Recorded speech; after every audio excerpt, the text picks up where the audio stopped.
हाँ, ये ख़त्म हो गया।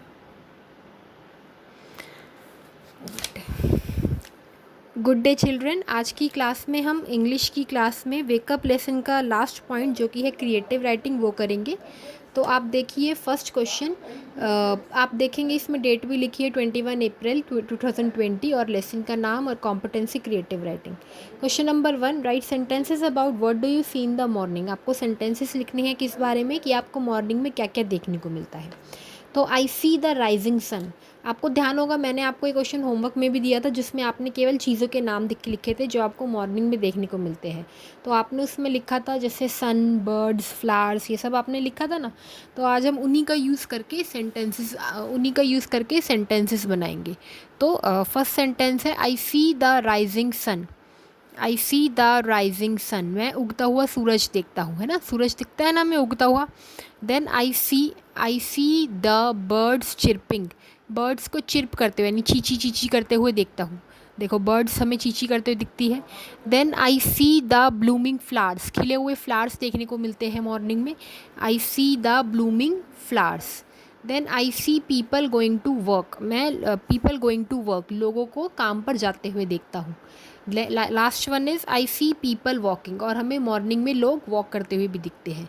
तो आप देखेंगे हमने सारे सेंटेंस आई सी से बनाए हैं। आई सी यानी मैं देखता हूँ। I C the rising sun, मैं उगता हुआ सूरज देखता हूँ। I see the birds chirping, मैं बर्ड्स को चींची करते हुए देखता हूँ। I see the blooming flowers, खिले हुए फ्लावर्स देखता हूँ। I see people going to work, लोगों को काम पे जाते हुए देखते हैं। And I see people walking, और लोगों को वॉक करते हुए देखते हैं। Question number 2, connect the pairs of sentences below using and और बट। इन सेंटेंसेस को आपको ज्वाइन करना है, कनेक्ट करना है, मिलाना है एंड का यूज़ करते हुए या फिर बट का यूज़ करते हुए, कुछ भी एक चीज़ लगाकर आपको दो सेंटेंसेस को ज्वाइन करना है। It is time to get up for school, school जाने का टाइम हो गया है। I want to sleep for some more time, मुझे कुछ और टाइम सोना है।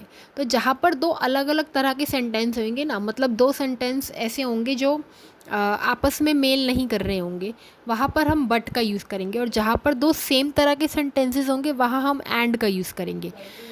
जैसे कि आपने मुझे कहा कि मुझे मैगी पसंद है, और दूसरा आपने कहा कि मुझे पास्ता पसंद है, तब इसमें हम एंड का यूज़ करेंगे क्योंकि दोनों चीज़ें आपको पसंद है, तो इसमें एंड आ जाएगा। लेकिन अगर आपने मुझे कहा कि मुझे मैगी पसंद है, अ, मुझे मिर्ची वाली मैगी पसंद नहीं है, तो आप तो इसमें बट आ जाएगा कि आपको एक तो पसंद है और एक नहीं पसंद है। भाई जिसमें मिर्च डली हो वो आपको नहीं पसंद, तो उसमें बट आएगा।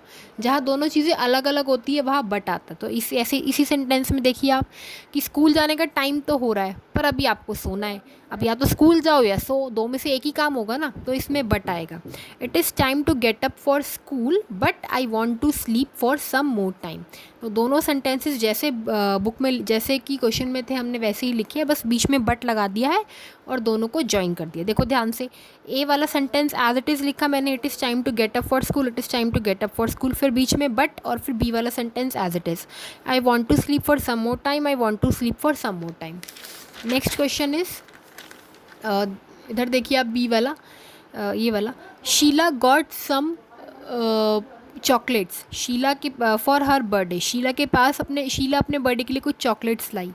बी सेंटेंस देखो, she got some new clothes too, वो कुछ नए कपड़े भी लाई। अब दोनों चीज़ें खरीद के लाई है ना, ऐसा तो है नहीं एक चीज़ दुकान पे छोड़ाई है। दोनों सेंटेंसेस सेम टाइप की है, तो इसमें हम एंड यूज़ करेंगे। Sheela got some chocolates for her birthday, a वाला सेंटेंस लिखा एज इट इज़, फिर बीच में एंड फिर बी वाला sentence, she got some new clothes too. अब देखो ये बी वाला सेंटेंस हम सेंटेंस के बीच में लिख रहे हैं, तो इसीलिए हमने फर्स्ट वर्ड्स जो बी वाले सेंटेंस का था वो यहाँ पर स्मॉल कर दिया, उसे कैपिटल नहीं रहने दिया है। ठीक है, इस बात का ध्यान रखेंगे सारे बच्चे। फिर अगला देखो, everyone has gone to sleep, सब जो है सोने के लिए, everyone has gone to sleep, सब जो है वो सोने के लिए चले गए हैं। I want to read my book, मुझे अपनी किताब पढ़नी है। अब सब सो गए तो लाइट्स तो ऑफ करेंगे ही, लेकिन आपको किताब पढ़नी है ना, या तो सो या किताब पढ़ो। अब सोना है तो लाइट बंद करनी पड़ेगी, लेकिन किताब पढ़नी है तो लाइट्स ऑन करनी पड़ेंगी। तो इस सेंटेंस में दोनों अलग अलग तरह के हैं, तो यहाँ पर बट आएगा।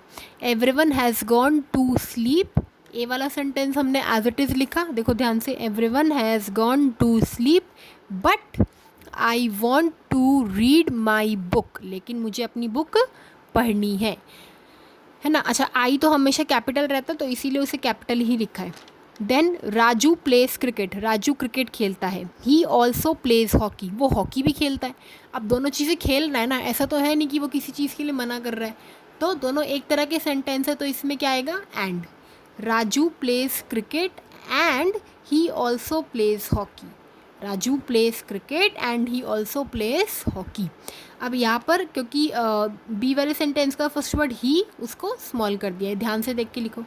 देखा आपने, जहाँ दोनों एक तरह के सेंटेंस है वहाँ हमने एंड लगाया है। जैसे शीला के पास चॉकलेट्स भी और नए कपड़े भी है, तो एंड लगा के ज्वाइन करा, Sheela got some chocolates for a birthday and she got some new clothes to.